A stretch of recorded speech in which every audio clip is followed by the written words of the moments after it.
6월 12일 우리 새벽 예배를 우리 하나님 앞에 함께 드리도록 하겠습니다. 고린도전서 6장 7절 말씀인데요. 제가 여러분이 서로 소송 제기를 하는 것부터가 벌써 여러분의 실패를 뜻합니다. 왜 차라리 불의를 당해주지 못합니까? 왜 차라리 속아주지 못합니까? 네, 참 이런 말을 다 있어요. 왜 차라리 속지를 못합니까? 속아주지를 못합니까? 왜 불의를 당해주지 않습니까? 야, 참 속편한 말 같은데요. 바울이 이 말을 하는 배경이 어떠냐면 고린도 성도님들 가운데 분쟁이 있었죠. 서로 말로 해결이 안 되는 그런 지경까지 간 겁니다. 누가 가운데서 이야기를 해도 중재가 안 되고 해결이 안 되다가 결국 이제 법정에 가서 소송까지 하는 그런 지경까지 간 겁니다.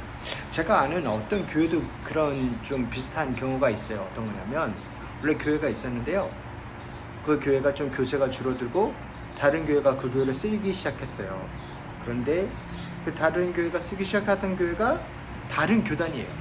그래서 이쪽에서는 이제 교세가 줄었으니까 이제 교단에서는 교회를 이제 잘 정리를 하고 싶어 했던 건데 그 정도로 됐으니까. 근데 거기를 빌려 쓰는 교회에서 아니 여기 우리 잘 쓰고 있는데 무슨 소리냐 하면서 한 거예요.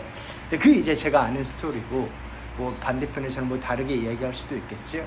그리고 또 그거보다 더 복잡한 이야기가 있을 겁니다. 제가 모르는. 그래서 결국에는 법적 이제 변호사를 고용하고 그런 지경까지 가게 된 것을 보았습니다. 바울도 이와 비슷한 경우를 보면서 어떻게 그럴 수 있습니까? 라고 사실 질문하고 있는 거예요. 왜 그렇게까지 통탄까지 하냐면 성도한테 안 어울린다는 겁니다. 마치 이런 것과 같아요. 교수님인데 1 더하기 1을 몰라가지고 네, 여기저기 밖에 막 누구한테 물어보고 돌아다니는 것과 비슷한 그런 것 같은 거예요. 성도들이 어떤 존재인가? 2절에서 뭐라고 말하냐면 성도들은 세상을 심판하리라는 것을 여러분은 알지 못합니까? 성도들은 세상을 심판하는 자인데 여러분에게서 세상이 심판을 받겠거늘 여러분이 아주 작은 사건 하나도 해결을 못해서 그렇게 하냐라는 말이죠.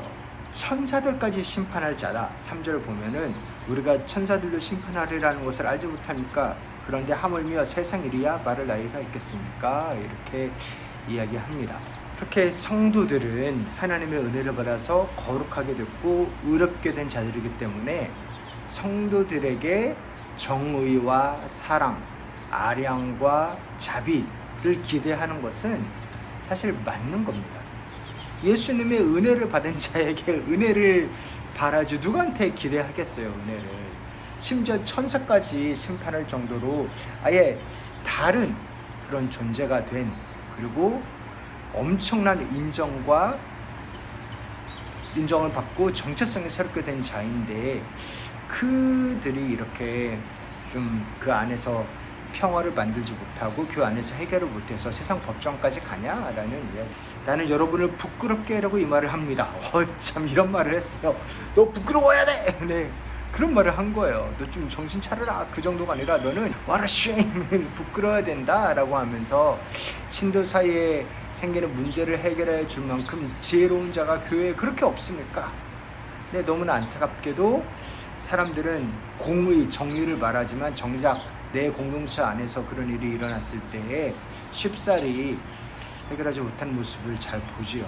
그러면서 오늘 아까 처음 읽은 말씀, 여러분이 서로 소송을 제기하는 것부터가 벌써 실패한 거다.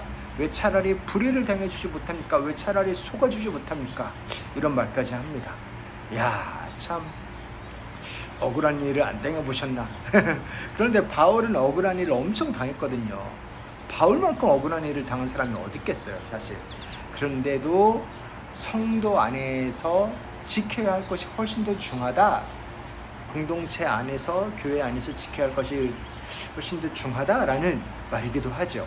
이거를 그냥 의지로 그래 너 열심히 해야 돼. 너는 그런 사람이니까 열심히 살아야 돼.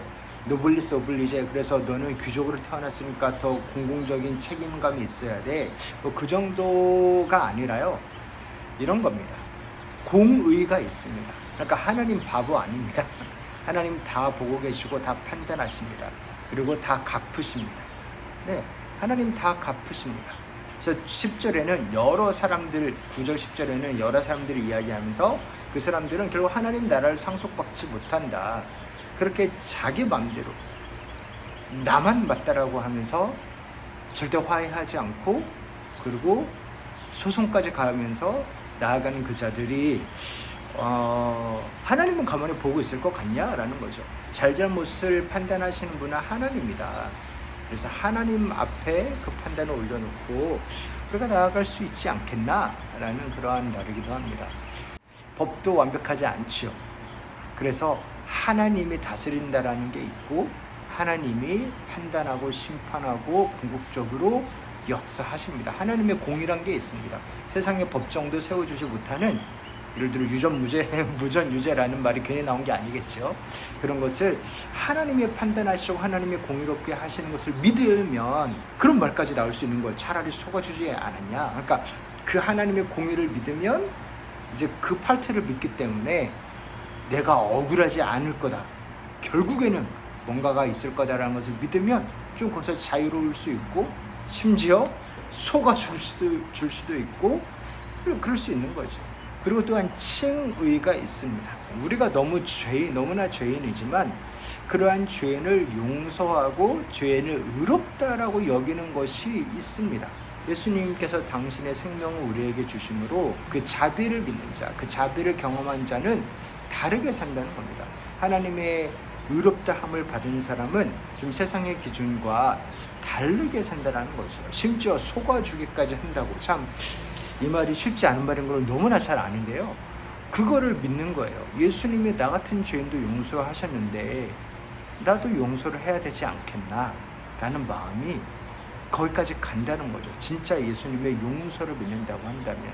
그러니까 정작 중요한 것은 내가 자존심 상하고 내가 억울하고 내가 무시받고 내가 막 이렇게 나는 맞는데 쟤는 틀리고, 사실 나도 잘난 거 없는데, 나도 다 잘한 거 아닌데, 나도 이미 용서받는 주제인데 라고 하면서 거기에서 좀 다르게 살아갈 수 있는, 나도 이미 용서받은 그런 자인데 나도 용서를 좀 더 실천할 수 있지 않을까 라고 하는 데까지 가게끔 하나님이 마음을 움직이신다라는 거죠. 실제로 그 용서가 예수 그리스도로 인해서 이게 불가능하고 막 그런 이야기가 아닙니다. 정말로 예수님을 믿는 자들, 은혜 받은 자들은 그런 마음이 생겨요. 너무나 신기하게. 그러니까 내 안에서 온 마음이 아니죠. 하나님의 은혜죠. 성화라는 것도 있습니다. 좀 단어가 좀 어려운데요. 그러니까 우리 보고 백날 억울하라는 게 아니라요. 착한 사람 컴플렉스 걸려가지고 우리가 무슨 호구가 되라는 게 아니라요. 나도 좀 더 착해질 수 있고 다른 사람도 좀 더 착해질 수 있고, 그래서 서로 화해가 될 수 있는 그런 가능성이 있습니다. 그 사람을 위해서도 예수님이 죽으셨고, 예수님이 그분을 위해서도 피를 흘리셨고, 그 하나님의 은혜와 사랑과 하나님의 인도하심을 믿는 거죠. 그래서 그리고 성화란 게 있습니다. 11절에 여러분 가운데 이런 사람들이 더러 있었습니다. 하나님 나를 상속 못 받는 그런 심판을 받아야 될 자들. 그러나 여러분은 주 예수 그리스도의 이름과 우리 하나님의 성령으로 씻겨지고 거룩하게 되고 의롭게 되었습니다. 그렇게 인간의 방법이 아닌 하나님의 방법으로 나아지는 것이 분명히 있습니다.